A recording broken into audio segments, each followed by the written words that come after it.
yeni eğitim ve öğretim yılının bütün memleketimize, milletimize hayırlar getirmesini diliyorum. Rabbim İslam'a, Kur'an'a bağlı bir gençlik yetiştirmelerine vesile olsun diyorum bu eğitim ve öğretim yılımızın. Değindiğiniz konular gerçekten hepimizin ortak sıkıntısı olan konular. Özellikle internet ve uyuşturucu yaşının 15 yaşının altına inmesi, okul etraflarında bulunan internet kafelerinin çocuklarımız için birer tuzak olduğunu ben söylemek istiyorum. Az önce söylediğiniz bir eğitimcilere düşen iş, ailelere düşen görev, bizlere düşen görev ne olmalıdır? Bütün okullarda internet var. Öğrencilerin ders ödevi gibi veya yıllık ödev gibi bahanelerle internet kafeye gideceklerine okullarda bu imkanlar onlara sağlanmalı. Belli bir saat, belli bir metot, belli bir zaman çerçevesinde öğrencilerin internete girme fırsatı olanağı verilmeli ki kontrol altında tutulabilsin. İstatistiklere göre arama motorlarının %60'ı sakıncalı ve gençliği yoldan çıkaracak siteleri aramakla geçiriyor. %60'ı internete giren bir çocuğun ilk aradığı şey sakıncalı siteleri arıyor. İnternet kafeye giden bir çocukların %83'ü sosyal paylaşım sitelerine giriyor. Ve önemli bir konu da sosyal paylaşım sitelerinde arkadaş olarak belirlediği insanların %65'ini de tanımıyor.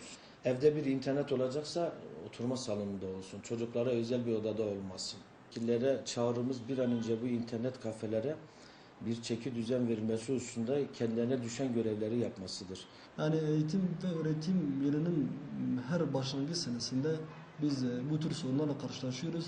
Ama bunların hal olması konusunda hakikaten de hükümetin attığı adımlar gösteriyor ki işe yaramama durumunu gösteriyor. İnternet kafeler hakikaten de okul dışı tehlikeleri de başta gelen bir tehlikedir. Okullarda bilgisayar dersi verilirken ki biliyoruz ki eğitim öğretim programında bilgisayar dersi söz konusu. Bu bilgisayar dersi verilirken bilgisayardaki teknik bilgilerin yanında bazı ahlaki nasihatlerin de yapılması lazım. İnternetin faydaları ve zararları öğrencilere anlatılması lazım. Okuldaki dış tehlikelerden birisi de okulların çevresinde bulunan yabancı kişiler. Bunların oraya gelip uyuşturucu çeteciliği yapması, temiz bedenlere sahip olan çocuklarımızı zararlı maddelerle tanıştırması ve onları bağımlı hale getirmesi, bu da hakikaten okuldaki dış tehlikelerinin böyle ilk sıralarında gelen bir tehlike. Eğer gelecekte kendimizi iyi bir yerde görmek istiyorsak dergi bilgisayar dersi bütün derslerde öğrencilerimizi geleceğe hazırlamalı ve İslami bir ahlak kazandırılması. Öğrencilere öğretmenler ödev verdiği zaman okuldaki interneti kullanmaları için her okulda bir internet odasının olması gerekir. Öğrenci gelip kendi okulunda ödevini çıkarması gerekir. Veliler bu konuda çocukları takip etmeleri gerekir.